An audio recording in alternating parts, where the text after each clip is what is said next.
retrouver au cours de cette session YouTube.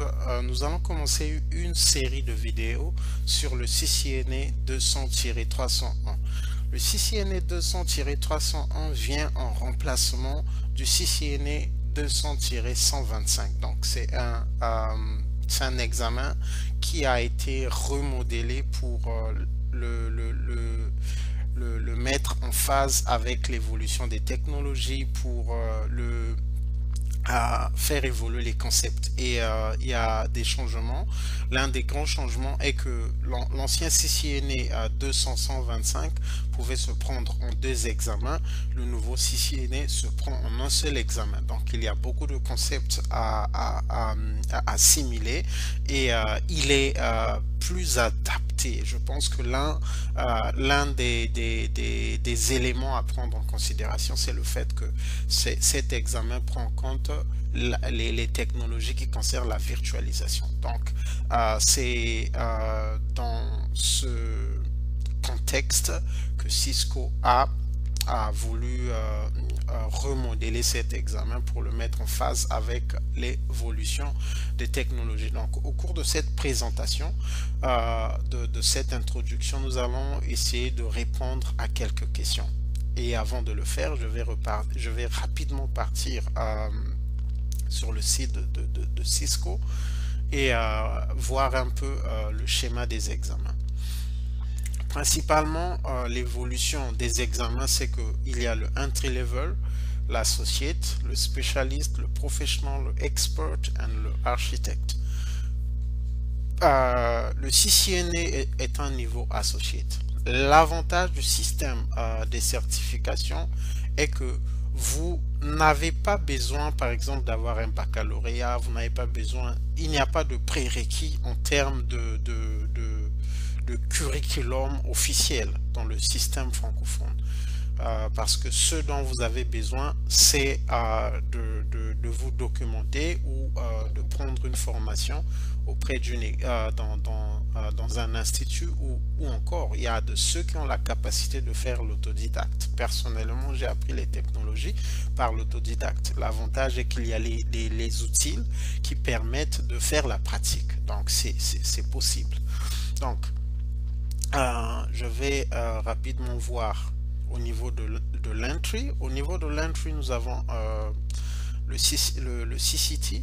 Donc le CCT a deux examens. D'abord, le CCT, c'est le Cisco Certified Technician Certification. Donc Cisco Certified Technician. Donc au niveau du CCT, nous avons deux examens.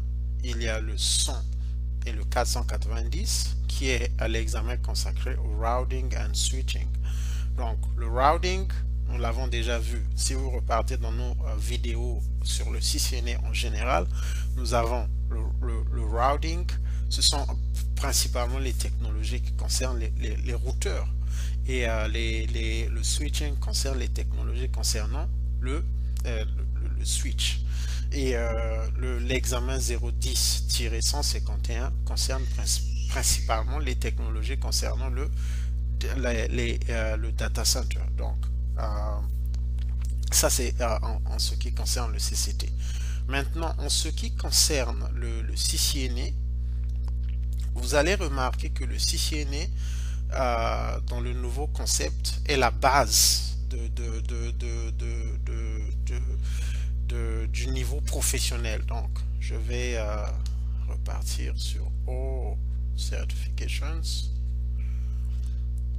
Donc si vous voyez à ce niveau, le CCNA est au niveau associate. Donc vous allez voir que la majorité, dès que vous avez le CCNA, vous pouvez faire le CCNP Enterprise. Et ils ont même modifié les concepts pour les adapter un peu à la réalité. C'est vrai, il y a le CCNA CyberOps Associate, il y a le CCNA Dev Associate, mais le CCNA, ce CCNA n'a pas est ouvert, il n'a pas un concept, il n'est pas lié à une technologie donnée. C'est la base. Voilà pourquoi le CCNA est un bon point de départ pour beaucoup de technologies. Parce que lorsque vous avez ce CCNA, où ça vous donne accès au CCNP Collaboration, CCNP Enterprise, CCNP Data Center, CCNP Security et CCNP Service Provider. Donc, c'est comme le CCNA, c'est le point d'entrée, et puis après, ça vous permet de pouvoir vous spécialiser au niveau professionnel. Personnellement, j'ai le CCNP Routing and Switching, que je considère être Enterprise, parce qu'ils ont changé la dénomination du certificat. Mais sinon, vous pouvez vous spécialiser en data center, en security. L'avantage de ces examens, de ces technologies, est que vous allez vous certifier vous-même. Donc, vous étudiez, vous maîtrisez les concepts, et puis après, vous allez passer le test. Une fois certifié, ces tests ont une valeur vraiment importante au niveau lorsqu'on considère les sociétés qui recrutent les techniciens et ingénieurs en réseau. Donc, alors, comment est-ce qu'il faut se préparer? Donc, en termes de documentation, il y a les guides officiels de certification. Donc, en ce qui concerne le nouveau format CCNA, il y a deux guides. Il y a le volume 1 et le volume 2. Je vais vous donner un exemple pour vous donner une idée. Là, par exemple, nous avons le premier volume. Le premier volume a 1095 pages. 1095 pages. Si j'enlève les introductions et un peu les pages entre les chapitres, on peut se retrouver avec 900 pages à étudier. Je vous assure que c'est énorme.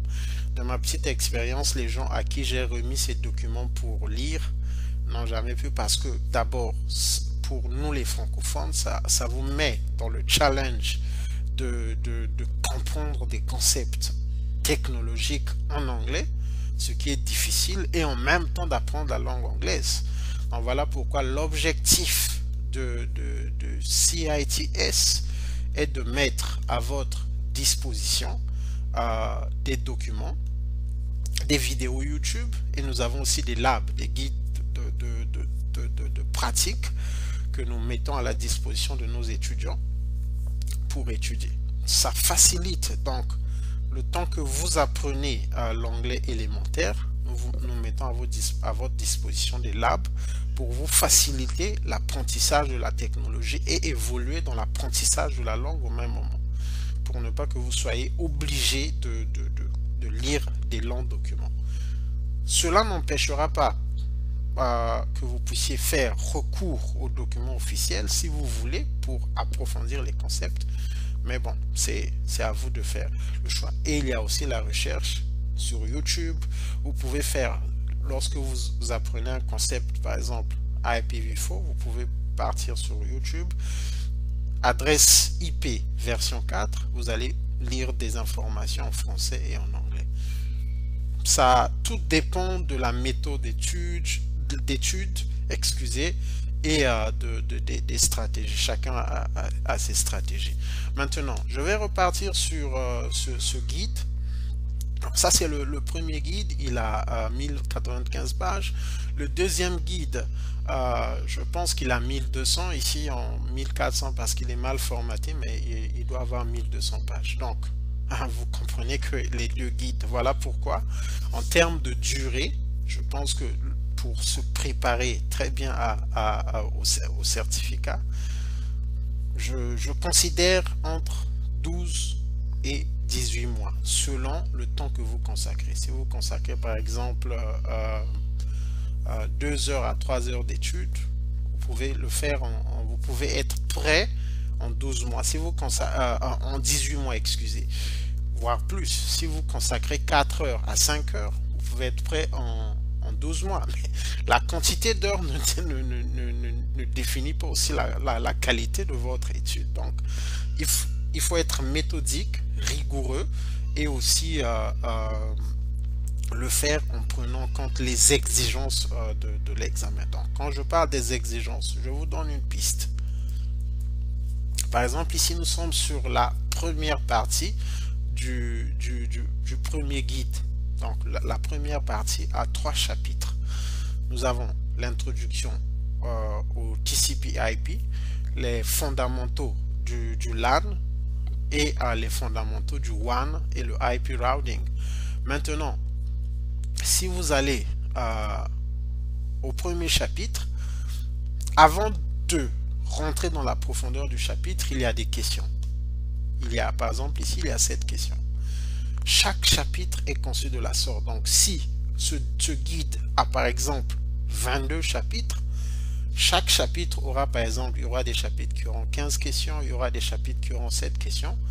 L'objectif de Cisco par ces questions est de vous tester sur les concepts. Parce que l'apprentissage des technologies va avec les concepts. Ce sont des concepts qu'on vous emmène à étudier et à maîtriser. Par exemple, dans ce chapitre, si je prends la 7e question, la 7e question, which OSI encapsulation term can be used instead of the term frame? On est en train de nous tester sur le OSI model, qui est la structure, donc la suite des protocoles qui font fonctionner l'Internet. Donc, quel est le terme qui peut être utilisé en lieu et place du terme frame? Donc, lorsque vous allez apprendre, vous serez en mesure de dire que c'est le layer 2, parce que le PDU, le layer 2 PDU qui est pour Protocol Data Unit, le PDU du layer 2, c'est le frame. Donc, vous serez en mesure de répondre à cette question. Donc, cela ira avec la maîtrise des concepts. Voilà pourquoi notre stratégie sera de ne pas vous laisser. Par exemple, je donne l'exemple. Ce chapitre a beaucoup de pages. Notre objectif sera de résumer ces pages en quelques slides pour ne pas vous donner la lourdeur de lire et de vous perdre. Donc, ça c'est la stratégie. Et à un moment donné, lorsque ça avance dans la profondeur, il y aura des configurations. Il y aura des configurations. Je vais chercher une page où il y a des configurations. Voilà. Donc, par exemple, ça, ce sont des configurations. Ne vous inquiétez pas parce que nous aurons les outils. Il y a les outils. Les outils sont accessibles, ils sont gratuits. Dans mon cas, par exemple, je peux ouvrir ici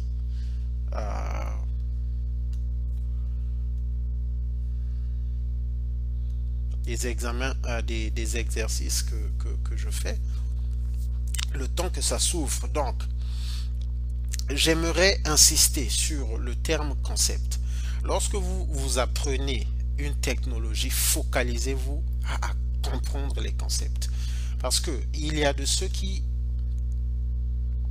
essaient de préparer les examens en se focalisant sur les dumps. Les dumps, ce sont des sites où il y a les questions qui viennent à l'examen. Cela ne vous aide pas parce que vous n'allez pas comprendre les technologies. Vous allez peut-être répondre aux questions, passer les examens, mais lorsque vous arrivez aux interviews, vous ne serez pas en mesure de répondre aux questions qui viennent aux interviews. Ou encore, vous ne serez pas un bon technicien parce que vous n'allez pas être en mesure de répondre, de résoudre les problèmes, les questions de l'entreprise. Parce que nous apprenons les technologies pour répondre pour donner des solutions aux questions qui se posent dans le cadre de l'entreprise. Ou encore, si vous êtes ingénieur chez un fournisseur d'accès Internet, vous serez là pour faire l'architecture, ou encore faire le troubleshoot, ou encore faire répondre aux questions des clients. Mais si vous ne maîtrisez pas les concepts, vous allez sur la base des temples, vous ne serez pas en mesure de répondre aux questions qui se posent à vous en tant qu'ingénieur ou technicien. Donc, notre plateforme s'est ouverte. Par exemple, ici, j'ai GNS3. Nous avons aussi Packet Tracer. Il y a une autre plateforme qui est FMJ. Mais dans le cadre du CCNA, le Packet Tracer est déjà suffisant. Et le GNS3, si vous êtes en mesure, c'est aussi bon. Donc, je vais vous donner une idée. Parce qu'il y a nombreux qui se disent, comment est-ce que je vais apprendre ces technologies? Ce sont des plateformes. C'est dans mon PC tel que ça est là, c'est dans mon PC. Donc, vous pouvez... Cette architecture me montre une topologie qui est pratique dans le cas de l'entreprise. Votre entreprise vous pouvez faire des labs, concevoir des configurations dans votre lab et les appliquer dans l'entreprise parce que les systèmes d'exploitation qui sont dans ces équipements virtuels sont les mêmes que ceux qui sont dans les vrais équipements. Donc, c'est possible d'apprendre ces technologies avec un PC. L'essentiel, c'est d'être documenté, de suivre nos orientations, de nous poser les questions lorsque vous avez des questions et nous allons vous accompagner. Donc, je vais rapidement vous donner un exemple ici. Je vais démarrer cet équipement.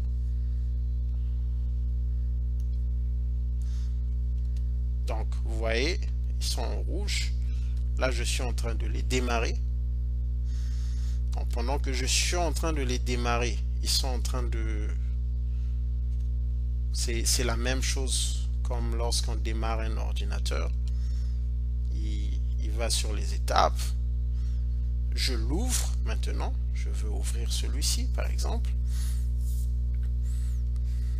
Donc, une fois qu'il est ouvert, je peux avoir accès à son intérieur, à sa configuration et faire tout ce que je peux faire en tant qu'ingénieur. Donc, lors de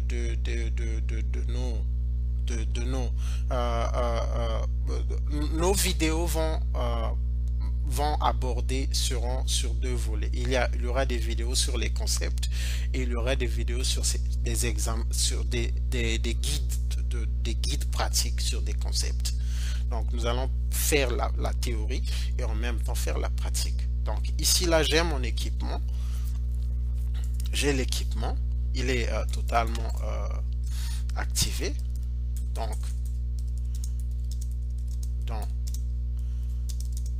ici, je peux voir les interfaces que j'ai et les adresses IP qui sont configurées. Donc, config T, je peux passer en mode configuration pour configurer. Par exemple, si je veux mettre quelque chose à l'interface FA00, je le fais. Je peux vérifier les commandes. Donc, c'est pour vous montrer, c'est pour vous donner une idée du contenu. Donc, pour résumer, il y a les guides officiels, il y a les vidéos YouTube de CITS, il y a nos labs, parce que ça, c'est une vidéo. Nous avons aussi des labs que nous mettons à la disposition de nos étudiants. Ne vous fiez pas au dump. Maîtrisez les concepts, travaillez sur les concepts et apprêtez-vous à faire face aux certifications. Donc, la durée, j'en avais déjà parlé. Maintenant, une dernière chose que je veux montrer rapidement, ce sont les questions. Par exemple, ici, j'ai les questions officielles. Vous pouvez télécharger ça sur Google, les questions officielles de l'examen CCNA 200-301. Donc, ce que Cisco veut est que vous puissiez maîtriser les concepts. Donc, ici, là, on nous donne la notation de chaque partie. Par exemple, sur le Network Fundamentals, on vous note sur 20%. Il y a le Network Access, il y a le IP Connectivity, et il y a le IP Services, et il y a le Security Fundamentals. Et enfin, l'automation. Donc, tel que j'avais dit, l'un des objectifs de cet examen était d'introduire l'automation et la programmabilité. Donc, ce sont des concepts que nous allons aborder. Donc, notre objectif sera de couvrir ces éléments, pas dans le concept de dump, mais vous permettre d'étudier, de faire la pratique. Donc, ceci étant, donc, la durée de la formation, nous en avons parlé. Les outils dont vous avez besoin, c'est principalement un PC. Un PC au moins qui a peut-être un processeur de 2,5 ou plus. Au moins, si vous avez 16 Go de RAM, c'est bon, c'est mieux. Ou bien c'est 8 Go de RAM et le disque dur, ça peut être 500 ou plus. Donc, ceci étant, je suis à la fin. Merci de nous avoir suivis. Nous allons commencer prochainement avec la première vidéo où nous allons entamer officiellement l'étude dans le cadre du CCNA 200-301 version 1.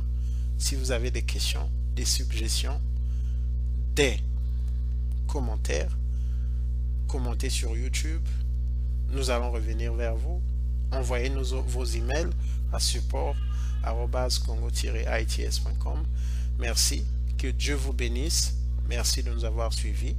Aimez, partagez nos vidéos afin de partager ce message. Merci.